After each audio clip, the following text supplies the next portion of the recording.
Welcome to part 4, how to build your e-help from Meij-tech in Sweden. Today we're going to talk about how to soldering these kind of rather big cables and to use the connectors without damaging them. And as you see, we always put together the female and the male part of the connector before we do any kind of soldering work, because the plastic gets a little bit soft, and if you don't put them together they can get a little bit off center, and that makes it really hard. And you see, we always wrap a little bit of copper wire around the connector to tighten it up and to secure it from different kind of vibrations and load. And it also makes it much easier to solder. To get enough heat in a short time, am I using 2 soldering irons that I have grinded to a shape that fits nice to the cable and connector. And I want to heat this up in around 5 seconds to make it ready, because if I warm it for a longer time, the plastic on the cable gets soft and the connector gets soft too. And as you see, I need a third hand for this, and it's always great to do this together. And here I have rather thin lead that quicks melt into the cable, and up and done. This is how I want it to be done, to be happy with it by myself. You can of course put a little bit of soldering lead on the tips before to have a quick transformation of the heat from the soldering iron to the connectors. I try to show you here how I have cut the tip of the soldering iron and grind it a little bit so it's a little bit more rounded to fit around the connector and the cable. I use the same technique when I want to add a piece of cable to another piece of cable. For example, at the ESC, the speed controller, always wrap the cabling with a thin thread of copper wire or something, so it's always secured together before you start to soldering it together. A quick heat up. And there we go, everything is warm, a lot of lead, don't use too little. And if you're not happy with the soldering, do it once more, but let it cool down in between, because the plastic on the cabling, the shield is getting soft. You will see it's deformed a little bit at the clamps, because I was heating it 2 times without letting it cool down in between.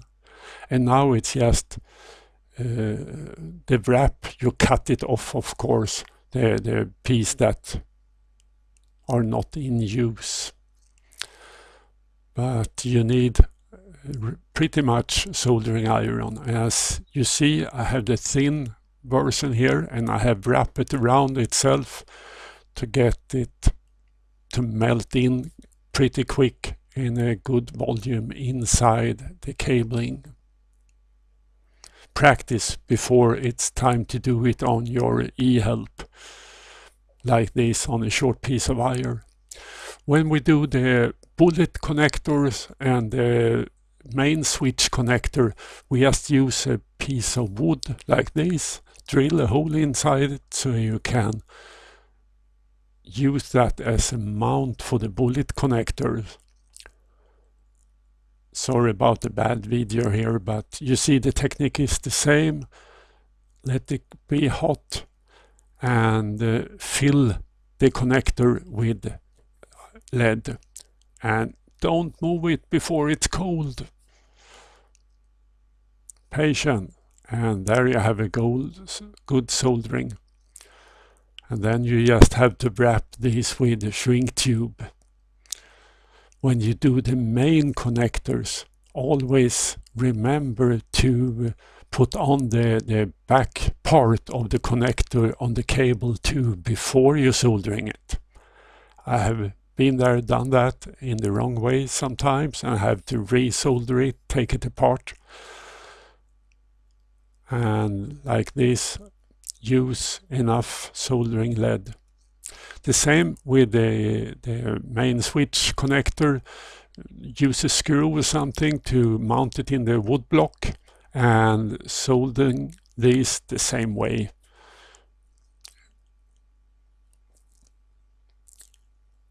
And it will be good, no problem with that. But you need to practice, because this is a little bit different.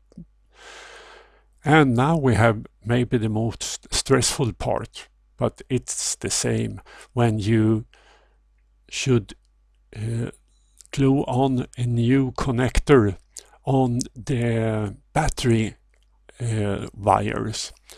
And now it's important to have this other part of the connector well isolated, so you don't have any possibility to get a shortcut.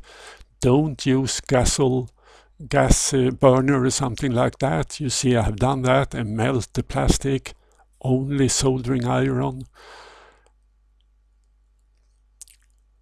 Put the piece that you don't want to be on the battery cabling in the mount.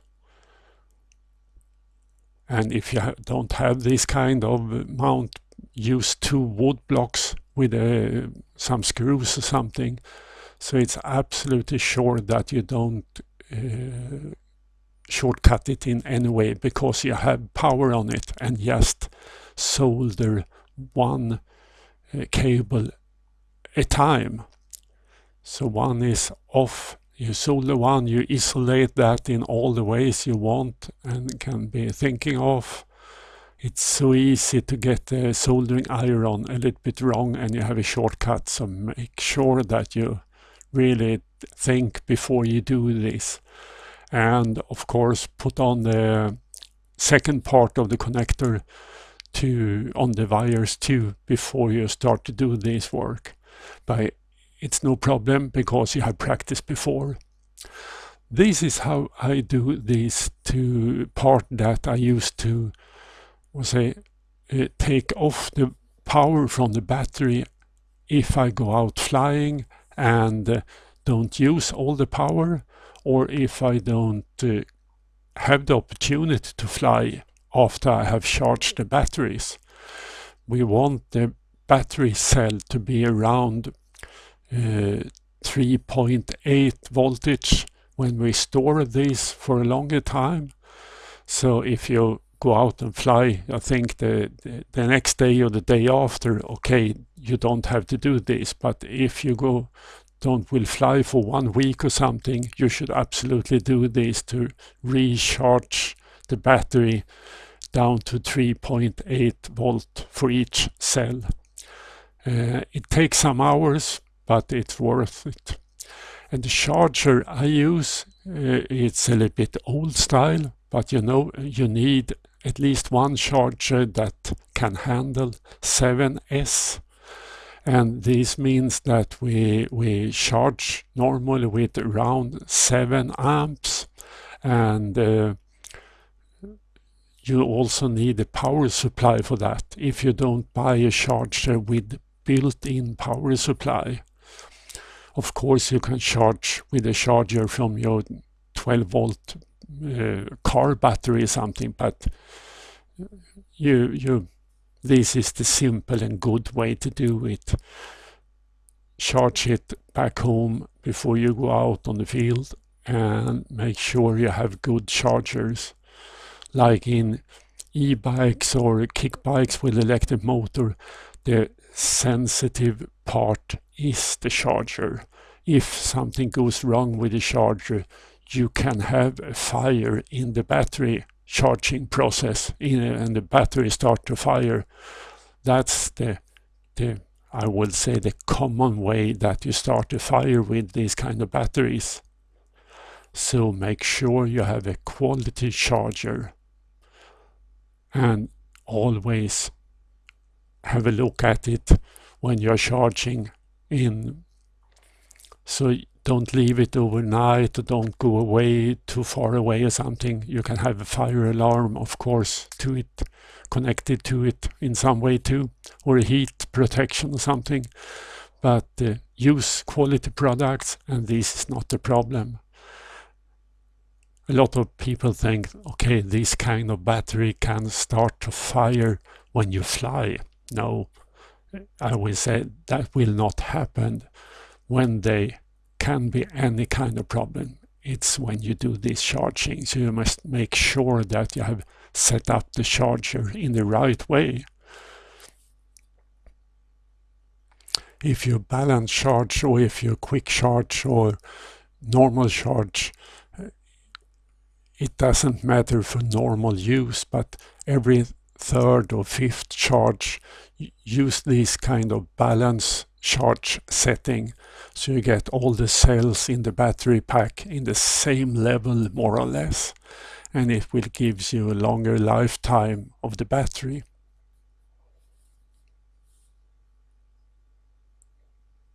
So be careful, practice, practice, practice, and you will make this cabling in an easy and good way. If possible, use double layer of shrink tube if you have some connectors that you want to isolate, and do it well. The battery I use for the moment is from Stefan's Lipo shop in Germany. I'm sure they are made in China, but it's 16,000 milliamps and 7S. And I will say don't use 6S if you not are like 50 kilo, something like that. It's much better to go up to 7S, and you will have two of these that you serial connect, and that way you get 14S, and you will at full throttle use around 180 to 200 amps, and that's normal. But don't use the normal connector that you see on the picture here. It's too weak and get hot. Good luck, work on!